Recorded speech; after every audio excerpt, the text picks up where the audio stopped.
ഡോക്ടറെ ദേഹം മൊത്തം വേദനയാണ്, ഉറക്കക്കുറവ്, മസിൽ കയറുന്നു, കൺപോളകൾ തുടിക്കുന്നു, ആവശ്യമില്ലാത്ത ടെൻഷനുണ്ട്.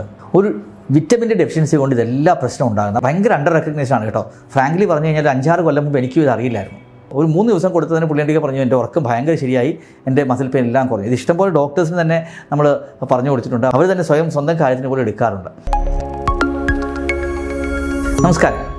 ഒ പിയിലൊക്കെ വരുമ്പോൾ ഏറ്റവും കൂടുതൽ ആൾ പറയുന്ന ഒരു കംപ്ലയിൻ്റാണ്, ഡോക്ടറെ ദേഹം മൊത്തം വേദനയാണ്, ഉറക്കക്കുറവ്, മസിൽ കയറുന്നു, കണ്ണിൻ്റെ കൺപീളികൾ കൺപോളകൾ തുടിക്കുന്നു, ആവശ്യമില്ലാത്ത ടെൻഷനുണ്ട്.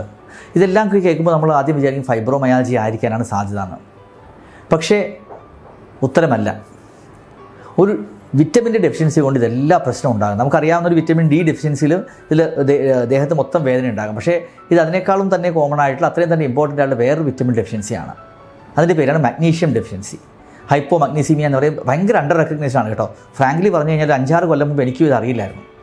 അപ്പോൾ ഇതെങ്ങനെയാണ് ഞാൻ കണ്ടുപിടിച്ചതെന്ന് വെച്ചാൽ, എനിക്ക് ബേസിക്കലി ഞാൻ എക്സസൈസ് ചെയ്യാൻ തുടങ്ങിയത് കോവിഡ് സമയത്തൊക്കെയാണ്. ഞാൻ നല്ല രീതിയിൽ എക്സസൈസ് 40 കഴിയുമ്പോഴാണല്ലോ എക്സസൈസ് ചെയ്യണമെന്നൊക്കെ ആഗ്രഹം നമുക്ക് വരുന്നത്. ഓടുന്നതും എക്സസൈസ് ചെയ്യുന്നതൊക്കെ 40 വയസ്സിന് ശേഷമാണ് ഞാൻ തുടങ്ങിയത്, നല്ല രീതിയിൽ ചെയ്ത് തുടങ്ങിയത്.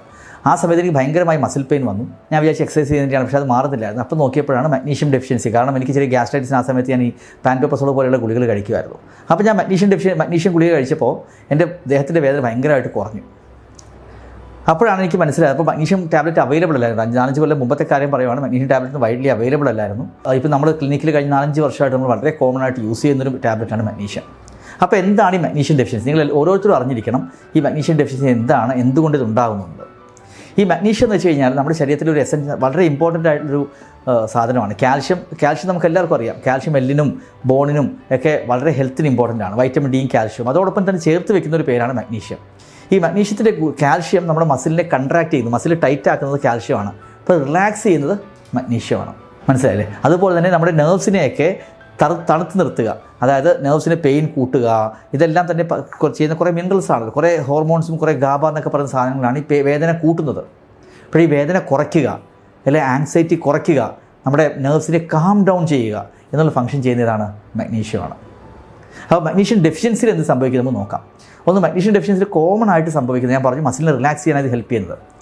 അപ്പോൾ മസിൽ റിലാക്സേഷനിൽ എന്ത് പറ്റും? മസിൽ ഭയങ്കര ടൈറ്റ്നെസ് ആയിരിക്കും, ടൈറ്റായിട്ടിരിക്കും മസിൽ. ഭയങ്കര ഇവിടെ ട്രിഗർ പോയിൻറ്റ്സ് വരും, വേദന വരും, മസിൽ എപ്പോഴും ചെറിയ കൺട്രാക്റ്റഡ് സ്റ്റേറ്റിലായിരിക്കും. അപ്പോൾ എന്ത് പറ്റും? മസിൽ കഴിക്കുന്ന പോലെ തോന്നും, മസിൽ ഭയങ്കരമായിട്ട് ടൈറ്റായിട്ടിരിക്കുന്നു, വേദന, നമ്മൾ ജോലി ചെയ്ത് കഴിയുമ്പോഴേക്കും ഭയങ്കര വേദന വരുന്നു, റിലാക്സ്ഡ് ആകുന്നില്ല, മസിൽ എപ്പോഴും ഒരു കുറച്ച് കൺട്രാക്റ്റഡ് സ്റ്റേറ്റിലാണ്. കൺട്രാക്ഷൻ ചെയ്ത് നമുക്കറിയാം മടങ്ങിയിരിക്കുന്ന സ്റ്റേറ്റിലാണ്, ടൈറ്റായിട്ടിരിക്കുന്ന പോലെ തോന്നും. രണ്ടാമത്തെ പ്രശ്നം എന്ന് വെച്ച് കഴിഞ്ഞാൽ മസിൽ കയറ്റം ഉണ്ടാകും. ദേഹത്തുണ്ടാകുന്ന കഴപ്പും വേദനയും, മസിൽ ടൈറ്റായിട്ടിരിക്കുക, ജോലി ചെയ്ത് കഴിയുമ്പോൾ ഭയങ്കരമായിട്ട് ക്ഷീണം അനുഭവപ്പെടുക, ഇതെല്ലാം ഇതിൻ്റെ ലക്ഷണമായിട്ട് വരാം. ഒന്നാമത്തെ ലക്ഷണം. രണ്ടാമത്തെ ലക്ഷണം എന്ന് വെച്ച് കഴിഞ്ഞാൽ മസിൽ കയറ്റം സാധാരണ വൈറ്റമിനിയുടെ ഡെഫിഷ്യൻസി കൊണ്ടുണ്ടാകും. അതോടൊപ്പം തന്നെ മഗ്നീഷ്യത്തിൻ്റെ ഡെഫിഷ്യൻസി കൊണ്ട് രാവിലെ എഴുന്നേൽക്കെ എഴുതുമ്പോൾ ഭയങ്കരമായിട്ട് മസിൽ കയറ്റം ഉണ്ടാകും. മൂന്നാമത്തെ ലക്ഷണം ഉറക്കക്കുറവ്. കാരണം ഞാൻ നേരത്തെ പറഞ്ഞു നമ്മുടെ മസിൽസ് നെർവ്സിനെ കാം ഡൗൺ ചെയ്യുന്ന ഒരു സാധനമാണ് ഈ മഗ്നീഷ്യം. അപ്പോൾ നമ്മൾ മഗ്നീഷ്യം ഇല്ലെങ്കിൽ എന്ത് പറ്റും? നരമ്പുകൾ ഭയങ്കര ആക്റ്റീവായിരിക്കും. അപ്പോൾ എന്ത് പറ്റും? ഭയങ്കരമായിട്ട് സ്ട്രെസ്സ് വരും. അതുകൂടാതെ ആങ്സൈറ്റി വരും. 3 ഉറക്കക്കുറവ് വരും. ഈ 3 കാര്യങ്ങളുള്ളതുകൊണ്ട് എന്താ പ്രശ്നം? ഭയങ്കരമായിട്ട് ആളുകൾക്ക് മനസ്സിലായി എന്തുകൊണ്ടാണ് എനിക്ക് ഉറക്കം വരാത്തതെന്ന് ഒരിക്കലും മനസ്സിലാകില്ല. പിന്നെ അപ്പോൾ നെർവിൻ്റെ എക്സൈറ്റബിലിറ്റി കൺട്രോൾ ചെയ്യാത്തത് കൊണ്ടും ഈ പലപ്പോഴും നമുക്കറിയാം, നമുക്ക് നെർവിൻ്റെ എക്സൈറ്റബിലിറ്റിയിലാണ് നമ്മുടെ നെർവ് പതുക്കെ കാം ഡൗൺ ചെയ്താൽ നമുക്ക് നന്നായിട്ട് ഉറങ്ങാൻ സാധിക്കും. അതുപോലെ തന്നെയാണ്, അല്ലെങ്കിൽ നമുക്ക് ആവശ്യമില്ലാത്ത ചിന്തകളൊക്കെ തലയിൽ കയറി വരും. അതിനെയാണ് ആങ്സൈറ്റി എന്ന് വിളിക്കുന്നത്. അപ്പോൾ ഇതിനെല്ലാം, അപ്പോൾ ഞാൻ പറഞ്ഞത് എല്ലാം തന്നെ ഡിഫ്യൂസ് ഈ സിംറ്റം എല്ലാം നമ്മൾ സാധാരണ നോക്കുമ്പോൾ ഫൈബ്രോമയാൽജിയ പോലെയൊക്കെ നമുക്ക് തോന്നാം. പക്ഷേ ഈ മഗ്നീഷ്യം ഡെഫിഷ്യൻസി ഇത്രയും ഒരു പ്രൊഫൗണ്ടാണ്. പക്ഷേ ആളുകൾ പറയുന്നൊരു കാര്യം, ഈ മഗ്നീഷ്യത്തിൻ്റെ ഡെഫിഷ്യൻസി എനിക്കില്ല ഡോക്ടർ, ഞാൻ മഗ്നീഷ്യം ചെക്ക് ചെയ്തു, എനിക്ക് 1-2 അടുപ്പിച്ച് മഗ്നീഷ്യം ഉണ്ട്, എനിക്ക് മഗ്നീഷ്യം ഡെഫിഷ്യൻസി ഇല്ല. നമ്മൾ മനസ്സിലാക്കേണ്ട വേറൊരു കാര്യം, ഈ മഗ്നീഷ്യത്തിൻ്റെ 99% മഗ്നീഷ്യം സ്റ്റോർ ചെയ്തിരിക്കുന്ന കോശങ്ങൾക്കകത്താണ്. എല്ലുകൾക്കകത്തും മസിലിനകത്തുമൊക്കെയാണ് ഈ കോശങ്ങൾ ശേഖരിച്ച് വെച്ചേക്കുന്നത്. അപ്പോൾ 1% ബ്ലഡിലുള്ളത്. ഈ സ്റ്റോറിൽ നിന്ന് മഗ്നീഷ്യത്തിൽ ബ്ലഡിൽ കുറഞ്ഞു വിചാരിച്ചു, കുറഞ്ഞു വരുമ്പോൾ എന്ത് പറ്റും? പലപ്പോഴും അത് ബോണിൽ നിന്നും മസിലിൽ നിന്നും എടുത്ത് കോമ്പൻസേറ്റ് ചെയ്യും. ഫോർ എക്സാമ്പിൾ, നമുക്ക് ഒരാളുടെ പേഴ്സിലെ കാശ് അനുസരിച്ച് അയാൾക്ക് എത്രമാത്രം സ്വത്തുണ്ടെന്ന് നമുക്ക് ഒരിക്കലും പറയാൻ പറ്റില്ല. അപ്പോൾ പേഴ്സിൽ 1000 രൂപ എപ്പോഴും കാണും, പക്ഷേ അയാളുടെ ബാങ്കിൽ 500 രൂപയെ കാണത്തുള്ളൂ. മനസ്സിലായില്ലേ? അല്ലെങ്കിൽ ബാങ്കിൽ ചിലപ്പോൾ കടം ഉണ്ടായിരിക്കും അയാൾക്ക്, നമുക്കറിയില്ല. അതുപോലെ ബോണിൽ നിന്ന് എടുത്ത് കോമ്പൻസേറ്റ് ചെയ്യും. മനസ്സിലായില്ലേ? ബ്ലഡിൽ കുറഞ്ഞാൽ എന്ത് പറ്റും? ബോണിൽ നിന്ന് എടുത്ത് കോമ്പൻസേറ്റ് ചെയ്യും. അപ്പോൾ ബോണിൽ നിന്നും മസിലിനെടുത്ത് കോമ്പൻസേറ്റ് ചെയ്യുന്നത് വരും, മസിൽ വേദന വരും. അപ്പോൾ മഗ്നീഷ്യം ഡെഫിഷ്യൻസി ഡയഗ്നോസ് ചെയ്യാനായിട്ട് ഒരിക്കലും നമുക്ക് ചെറിയ രീതിയിലുള്ള മഗ്നീഷ്യം ഡെഫിഷ്യൻസി ബ്ലഡ് ടെസ്റ്റിൽ നിന്ന് മനസ്സിലാകില്ല. സിവിയർ മഗ്നീഷ്യം ഡെഫിഷ്യൻസി വന്നാൽ അറിയാൻ പറ്റും കേട്ടോ. സിവിയർ മഗ്നീഷ്യം ഡെഫിഷ്യൻസി എന്നാൽ പക്ഷേ ഭയങ്കരമായ ഹാർട്ടിൻ്റെ ഋതത്തിനുമൊക്കെ അത് ഭയങ്കര അൺകോമൺ ആണ്. സിവിയർ മഗ്നീഷ്യം ഡെഫിഷ്യൻസി ഞാൻ പറയുന്നില്ല. ഒരു മൈൽഡ് മഗ്നീഷ്യം ഡെഫിഷ്യൻസിയാണ് കൂടുതൽ ആളുകളിൽ ഇത് കാണുന്നത്. 3-4 കൊല്ലമായിട്ടാണ് നമ്മൾ വൈഡ് സ്പ്രെഡ് ആയിട്ട് മഗ്നീഷ്യം യൂസ് ചെയ്ത് തുടങ്ങിയത്. ആ മഗ്നീഷ്യം യൂസ് ചെയ്തപ്പോൾ എന്തുകൊണ്ട് ഇത് കൂടുതലായിട്ട് കണ്ടുവരുന്നത് നോക്കിയപ്പോഴാണ് നമുക്ക് മനസ്സിലായത്, പ്രധാനപ്പെട്ടൊരു കാര്യം മനസ്സിലായത്, നമ്മുടെ ഗ്യാസിൻ്റെ ഗുളികളുണ്ടല്ലോ, പാൻറ്റോപ്രസോൾ, ഒമിപ്രസോൾ, അങ്ങനെയുള്ള ഗുളികകൾ കഴിക്കുമ്പോൾ മഗ്നീഷ്യം ഡെഫിഷ്യൻസി, മഗ്നീഷ്യം അബ്സോർബ് ചെയ്യില്ല, ബോഡിയിലെ മഗ്നീഷ്യത്തിനെ അബ്സോർബ് ചെയ്യാനുള്ള കേപ്പബിലിറ്റി ഇല്ലാതാകും. അതുകൊണ്ട് ഇത് യൂസ് ചെയ്ത പ്രശ്നമായിട്ട് വരാം. പിന്നെ ചെറിയ ബിപിയുടെ മരുന്നുകളൊക്കെ ഉണ്ട്, ഡയോറിറ്റിക് മരുന്ന് നമ്മൾ കേട്ട് കാണും, ലൊസാർ എച്ച് എന്ന് പറയുന്നത്, ഹൈഡ്രോക്ലോറോതയാസിഡ് എന്ന് പറയുന്നത് ബിപിയുടെ ചെറിയ ഡയോറിറ്റിക് മരുന്നുകളുണ്ട്. അത് കഴിച്ച് കഴിഞ്ഞാലും ഇതുപോലെ മഗ്നീഷ്യം ഡെഫിഷ്യൻസി വരും. അതാണ് മരുന്നുകൾ കൊണ്ടുണ്ടാകുന്നത്. അതിൽ ഏറ്റവും ഇമ്പോർട്ടൻ്റ് എന്ന് വെച്ചാൽ അസിഡിറ്റിക്കുള്ള മരുന്നുകളാണ്, വൈഡ് സ്പ്രെഡ് ആയിട്ട് യൂസ് ചെയ്യുന്ന മരുന്നുകളാണ്. ആ പാൻറ്റോപ്രസോളൊക്കെ കഴിച്ച് കഴിഞ്ഞാൽ ഡെഫിനറ്റ്ലി, ഒമിപ്രസോളൊക്കെ കഴിച്ച് കഴിഞ്ഞാൽ ഡെഫിനറ്റ്ലി മഗ്നീഷ്യത്തിൻ്റെ അളവ് അബ്സോർബ് ചെയ്യാനുള്ള കാപ്പബിലിറ്റി നമുക്ക് കുറയും. മൂന്നാമത് പ്രധാനപ്പെട്ട ഒരു കാര്യം, നമുക്ക് പണ്ട് കഴിയുന്ന ഫുഡ് ഐറ്റംസ് ഉണ്ടല്ലോ. ഫോർ എക്സാമ്പിൾ നമ്മുടെ പുഴുക്കലരി എന്നൊക്കെ പറയത്തില്ലേ, തവിടുള്ള അരി, ഈ മഗ്നീഷ്യം ഉണ്ടായിരുന്നു. പക്ഷേ ഇപ്പോൾ നമ്മളതൊക്കെ കുറഞ്ഞു. ഇപ്പോൾ നമ്മൾ കൂടുതൽ റിഫൈൻഡ് ആയിട്ടുള്ള ഫുഡൊക്കെയാണ് കഴിക്കുന്നത്. അപ്പോൾ ഫുഡ് ഹാബിറ്റ്സിൽ മാറിയത് കൊണ്ട് ഹൈപ്പോ മഗ്നീസീമിയ വരാം. അപ്പോൾ ഈ മഗ്നീഷ്യം ബ്ലഡിൽ കുറഞ്ഞു കഴിഞ്ഞാൽ നമുക്ക് എന്താണ് ചെയ്യാൻ സാധിക്കുക? അപ്പോൾ ഒന്ന് ഡിഫ്യൂസ് എക്സാൻസ് ഉണ്ടെന്ന് ഞാൻ പറഞ്ഞു. സാധാരണ നമ്മൾ ചെയ്യുന്നത്, ബ്ലഡ് ചെക്ക് ചെയ്താൽ അറിയത്തില്ല, ഞാൻ നേരത്തെ പറഞ്ഞു മഗ്നീഷ്യത്തിൻ്റെ ബ്ലഡിൽ ലെവൽ നോർമൽ ആയിരിക്കും, അല്ല ഭയങ്കര ഡെഫിഷ്യൻ്റ് ആണെങ്കിൽ. അപ്പോൾ മഗ്നീഷ്യം ഡെഫിഷ്യൻറ്റിൽ 99% ആളുകളിലും മഗ്നീഷ്യത്തിൻ്റെ ലെവൽ ബ്ലഡിൽ നോർമൽ ആയിരിക്കും. അപ്പോൾ ബ്ലഡ് ടെസ്റ്റ് കൊണ്ട് നമുക്കൊരിക്കലും ഇത് കൂടുതലാണോ നോർമലാണോ എന്ന് മനസ്സിലാകില്ല. അപ്പം ഈ ഡിഫ്യൂസ് എക്സ് ആൻഡ് പെയിൻസ്, വേദനകളുണ്ട്, ഒരാൾ ഗ്യാസിൻ്റെ പ്രശ്നമുണ്ട്, അതിൽ ഗ്യാസിൻ്റെ ഗുളികകൾ കഴിക്കുന്നുണ്ട്, പിന്നെ ഈ ഫുഡ് ഹാബിറ്റ്സ് ഒക്കെ നോക്കുമ്പോൾ നമുക്ക് മനസ്സിലാകും മഗ്നീഷ്യം ഡെഫിഷ്യൻസി ഉണ്ടാകാനുള്ള ചാൻസ് ഉണ്ടോ ഇല്ലെന്നുള്ളത്. അപ്പോൾ ഇതിൽ സിമ്പിളായിട്ട് മഗ്നീഷ്യത്തിൻ്റെ ഗ്ലൈസിനേറ്റ് എന്ന സാധനമാണ് നമ്മൾ പലപ്പോഴും കൊടുക്കുന്നത്. അതാണ് ഏറ്റവും നല്ലൊരു സാധനം. 250 മുതൽ 500 മില്ലിഗ്രാം, 400 മില്ലിഗ്രാം, 500 മില്ലിഗ്രാം വരെയാണ് അതിൻ്റെ ഡോസ്. അപ്പോൾ അത് ഉറക്കത്തിന് മുമ്പ് 1-2 ടാബ്ലറ്റ് വെച്ച് ദിവസം 1-2 ടാബ്ലറ്റ് വെച്ച് 2-3 ആഴ്ച കഴിച്ച് കഴിയുമ്പോൾ തന്നെ അറിയാൻ പറ്റും ഈ മഗ്നീഷ്യം ഡെഫിഷ്യൻസി ആയിരുന്നോ ഇവർക്ക് മസിൽ പെയിന് കാരണം. അതൊരു തെറാപ്യൂട്ടിക് ട്രയൽ എന്ന് നമ്മളതിന് വിളിക്കുന്നത്. തെറാപ്യൂട്ടിക് ട്രയൽ എന്ന് വെച്ചാൽ അത് ഗുളിക കൊടുത്ത് നോക്കുക. ഒരു 3 ആഴ്ച കഴിച്ച് കഴിയുമ്പോൾ തന്നെ നല്ല വ്യത്യാസം വരും. കഴിഞ്ഞ ദിവസം തന്നെ എൻ്റെ അടുത്ത റിലേറ്റീവിന് ഭയങ്കര മസിൽ പെയിൻ ആയിരുന്നു. ഞാൻ പറഞ്ഞു മഗ്നീഷ്യം ഡെഫിഷ്യൻസി ആയിരിക്കും. പുള്ളി ഇത് തന്നെ പറഞ്ഞു മഗ്നീഷ്യം നോർമലാണ്.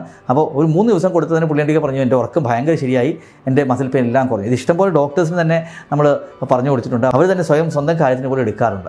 അപ്പോൾ ഈ മഗ്നീഷ്യം ഡെഫിഷ്യൻസീസ് മേജർ ഇഷ്യൂ ആണ്. പിന്നെ ഫുഡിൽ ആൾക്കാർ എപ്പോഴും ചോദിക്കും എന്ത് ഫുഡ് കഴിച്ച് കഴിഞ്ഞാൽ മഗ്നീഷ്യം ലെവൽ നമുക്ക് കിട്ടും.